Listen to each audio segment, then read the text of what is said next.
Welcome back to your nightmares, my children.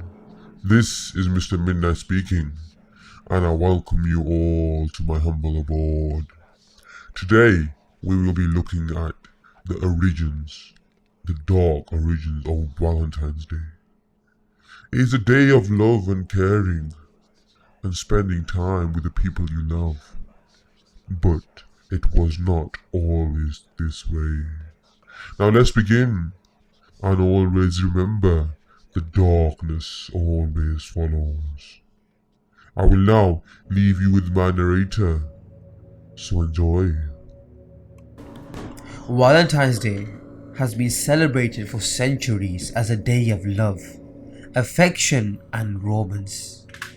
But did you know that its origin can be traced back to ancient Rome? The Romans celebrated a festival called Lupercalia in mid-February, which was a fertility festival dedicated to Faunus, the Roman god of agriculture, as well as to the Roman founders Romulus and Remus. During this festival, the Romans would sacrifice goats and dogs, and then use their hides to whip women in the streets. They believed that this act would purify the women and make them more fertile.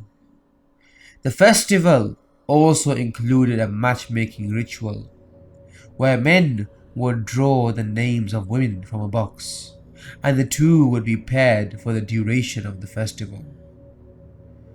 It was like a lottery, and the young men of Rome would draw the names out of the box. A young woman selected by each young man would be his partner for the duration of the festival. The women had no choice in the matter and were often brutalized and subjected to unspeakable acts of violence. However, the Roman festival was not the only one that had such terrifying practices. The ancient Greeks celebrated a festival called Thesmophoria in honor of the goddess Demeter, which was also held in mid-February. This festival was only open to women, and men were strictly prohibited from practicing. During the festival, the women would abstain from sexual activity and fast, as they believed it would help increase fertility. They also believed that by doing so, they would appease Demeter and ensure the continued fertility of the earth. The ritual of Thesmophoria were not for the faint of heart. The women would build huts made of branches and leaves and stay in them for 3 days, subsisting only on a diet of barley and water. During this time, they would perform strange rituals such as throwing pigs into a deep pit and leaving them there to rot.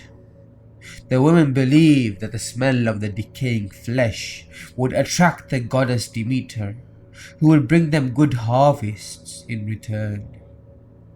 So how did these pagan festivals get transformed into the Valentine's Day we know today? Over time, the Christian Church attempted to replace this pagan festival with a religious one, and the feast of Saint Valentine was established in the 5th century. But who was Saint Valentine, and what does he have to do with Valentine's Day? Saint Valentine was a Christian martyr who lived in the 3rd century. He was a priest who lived in Rome during the reign of Emperor Claudius II. At that time, the emperor had banned marriages, believing that married men made poor soldiers. Saint Valentine defied this order and secretly married couples, believing that marriage was a sacred union that should not be prohibited. When Emperor Claudius II discovered this, he ordered that Saint Valentine be imprisoned and executed. While in prison, Saint Valentine fell in love with the jailer's daughter, and before he was executed, he sent her a letter signed, from your Valentine. This is believed to be the origin of Valentine's Day cards we exchange today. Now you might be wondering, what makes the story of Saint Valentine so scary? Well, legend has it that on the night before his execution, Saint Valentine healed the blind daughter of his jailer. This act of kindness enraged the emperor, who ordered that Saint Valentine be executed immediately. In another legend, it said that Saint Valentine left a farewell note for the jailer's daughter signed, "From your Valentine." Some version of this story suggests that Saint Valentine's ghost still haunts the jail where he was imprisoned and executed. But the Valentine's Day dark and scary origins do not end there. In medieval times, people believed that the first bird a woman saw on Valentine's Day would predict her future husband. If she saw a sparrow, she would marry a poor man and lead a humble life. If she saw a robin, she would marry a sailor and travel the world. But if she saw a goldfinch, she would marry a millionaire and live a life of luxury.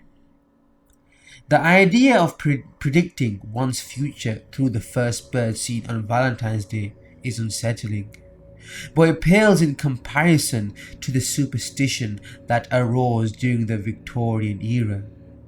In the 19th century, it was believed that if a woman received a Valentine's Day card from a man, she could tell his intentions by the type of flower depicted on the card. For example, if the card featured a red rose, it meant the man was declaring his love for her. But if the card featured a yellow rose, it meant that the man was rejecting her. This superstition led to a rise in the number of vinegar valentines, which were insulting cards sent anonymously to people on Valentine's Day. So as you can see, the history of Valentine's Day is full of dark and scary origins. Well, my children, I thank you all for listening. I hope this opened your eyes and you realize that this festival is not as innocent as it seems. There is a whole lot of darkness and scariness shadowing the day and the origin of Valentine's Day. So I hope you think twice before you celebrate it. And that's it. I'll see you again very soon. So until then, love the darkness as it always follows.